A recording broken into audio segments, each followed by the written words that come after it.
It's Sunday today. It's a very overcast day. It's amazing. The temperature was about 35, 36 degrees yesterday. It's dropped to about 16 today. And I'm just going to camp. The safari starts in a couple of hours. Here's a millipede, what we call a shongololo. Have a look at that.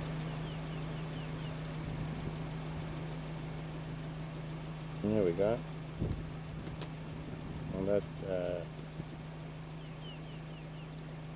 I've chosen this route to go to camp because I heard there was a lion kill here.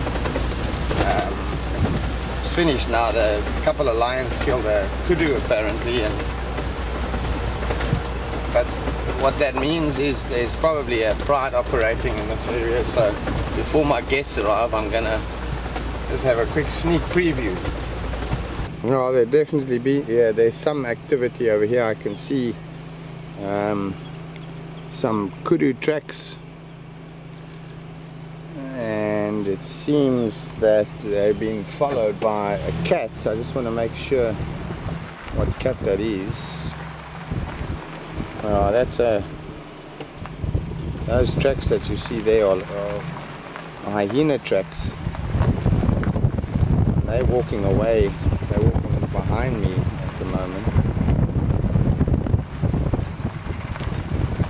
So it seems that what I was told about this kudu kill was probably right. There's let's see if we can get close in for you here. There we go. The thing about an effective game drive is, or a game drive that's enjoyable, is to be able to use all of your senses. I mean, a place like this, the Kruger, gives you the chance not only to look for animals. So many people just drive around looking for animals, and but also to hear and identify bird calls and other animal noises, as well as to smell the smells in the bush. At the moment we have starlings and turtle doves all calling. Nothing saying there's any warning or anything in the bush, but you know, like for predators or whatever. But I've also noticed a lot of activity on the ground. There's a lot of footprints, and it rained last night, so you probably find that a lot of animals came onto the road to get away from all the dripping and the wet bushes, etc. It's also clearer for them, so they feel more comfortable. I've seen zebra tracks, lion tracks, hyena. There's activity from hyena. You have a look at how these guys are smelling me here, walking towards me. Have a good old look. Buffaloes are notorious for using, look at that.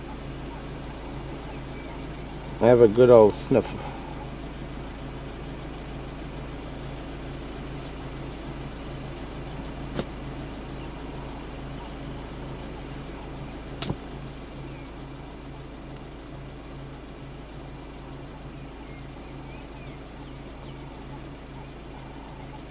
There we go. See if you recognize me, darling. And now they've all come to have a look.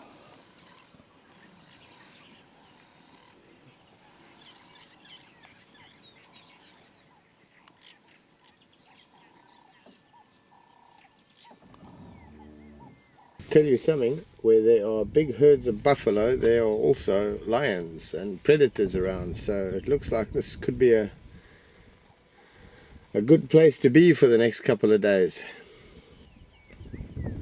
It's beautiful. The herd of buffalo that I'm looking at is about, I guess, about 100 buffalo in the herd, and they seem to be moving in a westerly direction, which is good for me because that's where the camp is. You know, where large animals, particularly grazers like this, move into an area, they create a cycle. They disturb the grass and the insects, etc. So you start getting the birds coming in. They up, you know, they uproot bulbs, etc. When they walk past, and so some of the herbivores, other smaller herbivores that eat bulbs and things, they come in. They've got some new food. And when they come in, of course, the predators come in, and so that whole cycle of events starts. Big herd of buffalo definitely restarts a cycle. And the grasses here are obviously worth grazing.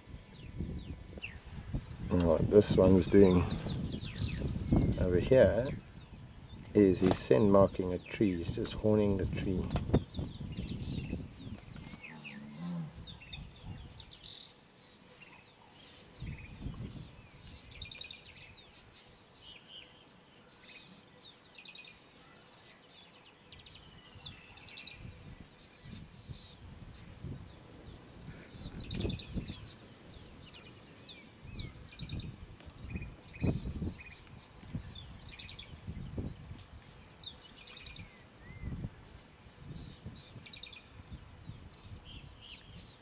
Alright, we've got some giraffe bulls here on the road. Some more in the distance.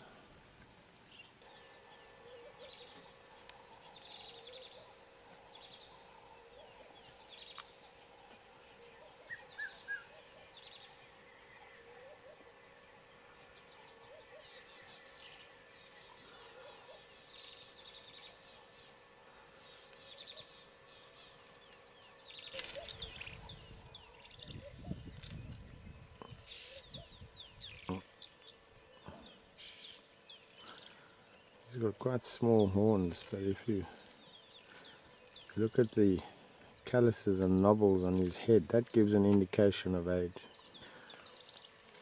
Unbelievable markings. And a big fly swat, which he doesn't really need today because, oh, they're two bulls. Oh, that's interesting. One smaller bull.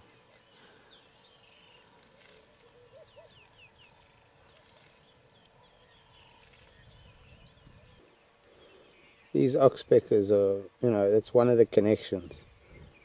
We talk about symbiosis, and for many, many years, people would, well, I suppose they still do, they call this a mutual symbiosis, where the oxpecker runs around the animal and cleans it of ticks. And so I guess the oxpecker gets food and the giraffe gets rid of some parasites, and that would be mutually beneficial. But mutually beneficial doesn't mean equally beneficial. And sometimes these oxpeckers, if they, let's say there aren't that many parasites on an animal, they in actual fact will wound that animal just to get some blood. Plus the fact that they build their nests, the oxpeckers build their nests and line those nests with animal hair, so often perhaps it's beneficial, but not equally mutually beneficial. He's the big boy. Yeah, the whole tree.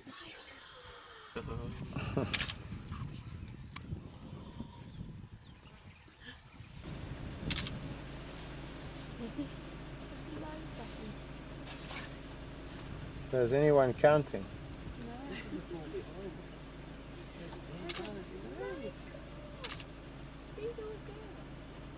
Some of them, that looks like a bull.